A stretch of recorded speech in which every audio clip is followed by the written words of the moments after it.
All right, so this is a pre-intro intro. Picking up where we left off on the last one. Gonna start cutting out this top section of this axle so we can finish up this C-notch. So let's get to it.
All right, so here we are now.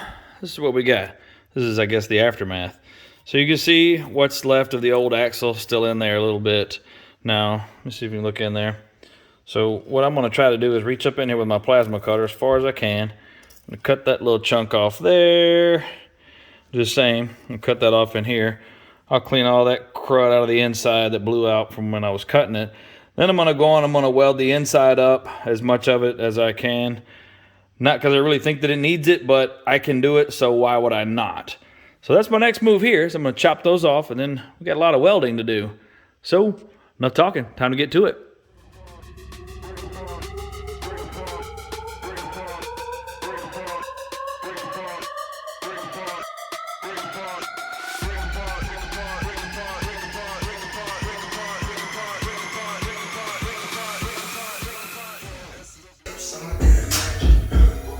I'm happy with that. Well, now you see what we're working with. Got that cut out of there, and took me a little old wire brush. Just kind of wire brush that out a little bit. We ready to do a little welding now. Actually, ready to do a lot of welding. But you can see there's no air gaps. Everything fits together really nice. Just in case anybody thought I was filling big ass gaps with weld, that's not what's going down around here. So, time to get to burning this dude.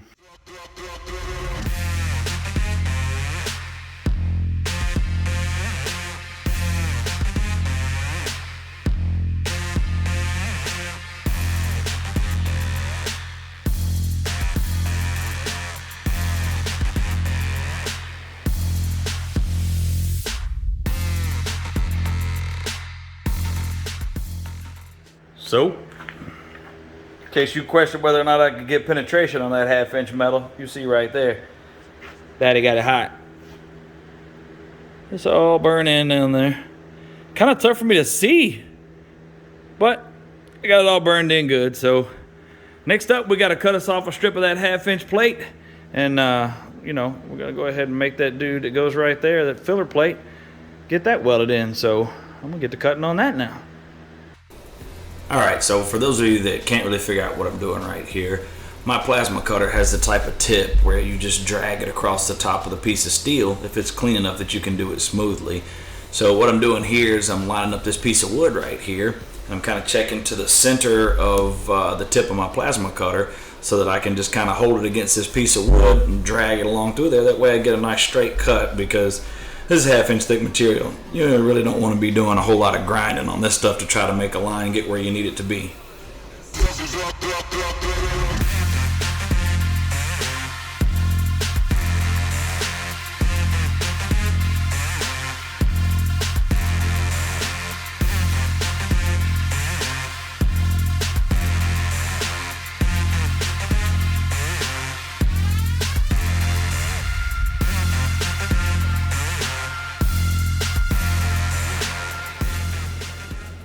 Alright, so got it cut. I ran over it with a flat disc right quick just to kind of clean up if it had any burrs or anything on it, because last time I did this, the edge was a little bit burred up and kind of wanted to catch a little bit on the edge of the die here.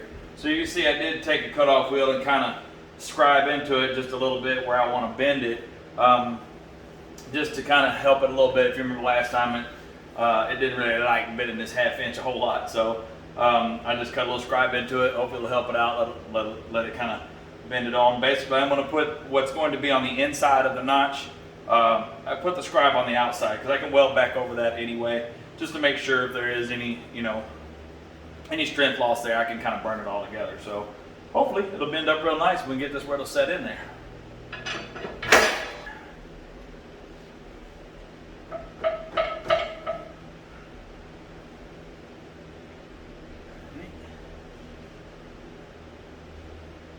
I'm gonna check it and make sure I'm perpendicular to a piece of bar here. Make sure I got a good 90-degree angle.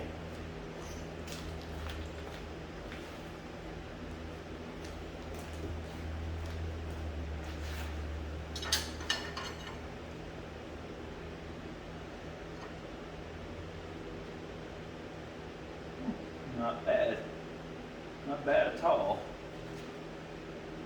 All right. Here we go.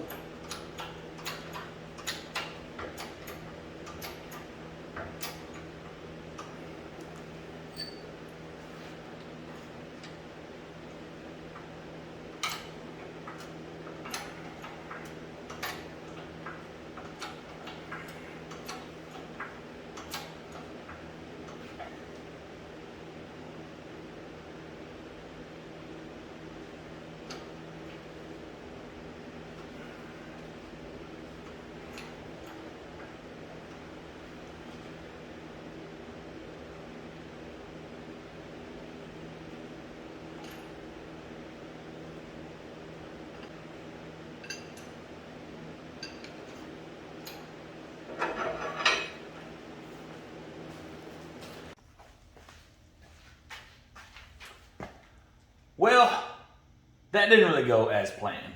So the brake that I bought, it says it'll bend 1/2 inch. I don't know if mine's defective or what, but mine doesn't really want to bend 1/2 inch. I don't know, maybe I've got it set up a little wrong. Maybe I need to look into setting it up a little bit differently. I'm not real sure, but either way, what I got, on the first one, you remember I had to kind of cut the spine a little bit so it would finish bending it. And this one, I was going to try to just put like take a small bite out of it and press down into it so it would bend it. I mean, it bent it a little bit, like 10 degrees, and then I kept pressing down on it. So then I cut the back side of it, and I managed to get this side bent where it needed to go. So I went ahead and I thought, well, I'll go ahead and I'll cut the back side of the other bend. I'll cut it before I try to bend it, to try to get this thing done. Well, as you can see, that didn't really work out so well. So basically, I turned it into a weapon which fired almost directly into my face. That would have been really bad. It snapped it off clean. I don't doubt that it would bend 1/4 inch, pretty well. I hope it will because I'm counting on it to. And some other stuff. But 1/2 inch in its current configuration, not going to happen. So what I wound up doing is, where I had the back side of this one cut, I've already went ahead and welded it up. And so what I'm going to do is I will go ahead, I'm going to use this one the way it is. I'm going to take my cutoff wheel, and in this other side, I'm going to cut across this at a 45, I don't know, I'll try a 45-degree angle or so, something like that. I'm going to cut it off. I'm going to take the other side, which is right here, the projectile piece that I chopped off. Then I'll try and I'll cut it back at an angle, and I'll fit it back down in here. So basically, I'm going to weld it on, and I could have just cut it in 3 pieces and made it a lot easier on myself and just welded it in, but I wanted to bend it. Didn't work out. So I'll weld this one in as one chunk. I'll obviously come back and cut in here and weld it back up. And then I'll stick this piece on, cut it to fit, slice down here at the bottom of it. So it'll sit down in here, burn it all in nice and solid. It's just still aggravating that I bought the tool kind of just to do this right here, and it kind of failed me. But that's life, I guess. So now I will get to, I'm gonna make a little cut across here to kind of get it where it finishes off right here at the top of this angle the way I want.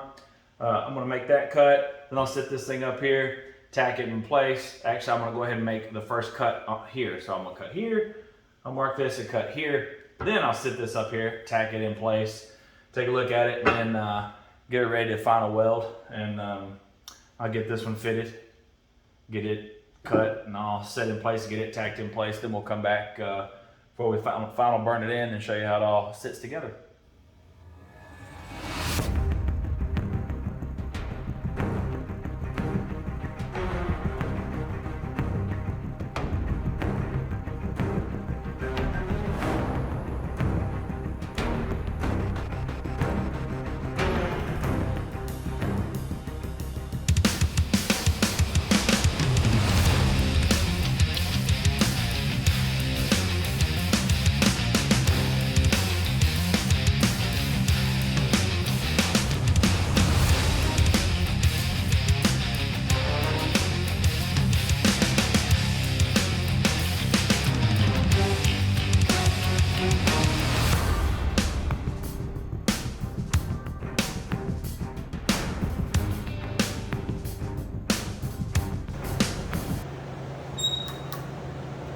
Well, there you see, ready to weld, got everything tacked into place, all the pieces.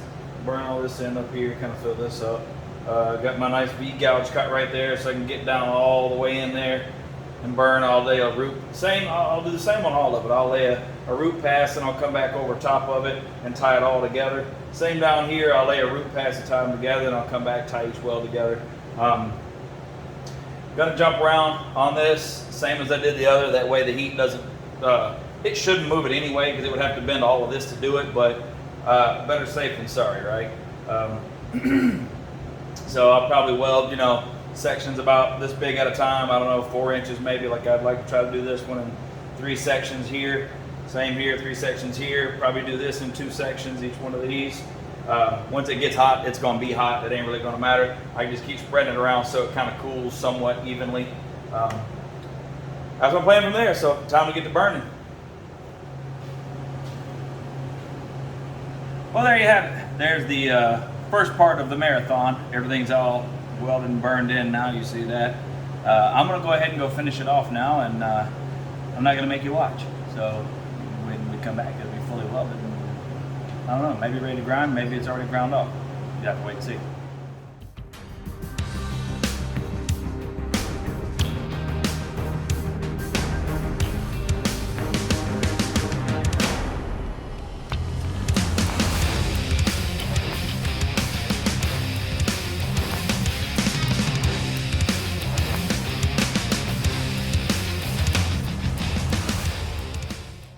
So after a little bit of a grinding marathon, this is our current situation.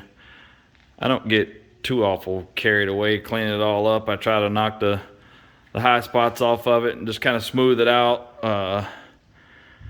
I could go over and throw a little weld in here and there and make it all perfect if I wanted to, but it's going under the truck. I'm much more interested in strong than I am pretty. So next step up is to throw a little etch on it, and then I think I'm gonna make some stands kind of like that I can stick under the truck and kind of stick this thing under the truck and get a few more measurements for where our brackets need to go. Also need to make some templates for our brackets. So probably gonna start off by making those templates. I'll show you how we're gonna do those. All right, so there is another milestone point kind of completing on this deal. Getting that C-notch done on that axle.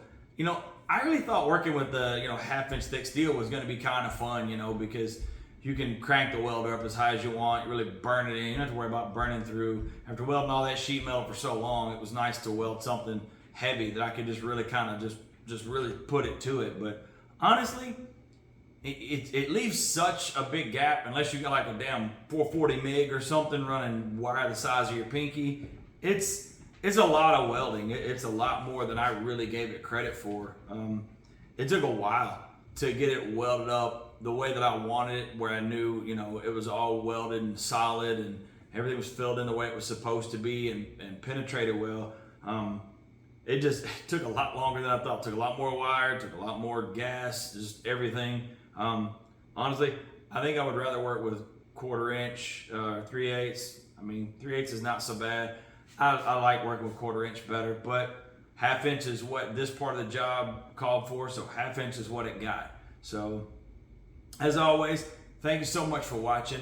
For those of you that have already subscribed and continue to support the channel, and you click on the likes and you comment, and we're able to talk a little bit, I do appreciate it. And for the rest of you that are still watching right now, click that stupid button, subscribe, throw me a like, throw me a comment. I really like interacting with everybody. And as always, we will see you in the next one.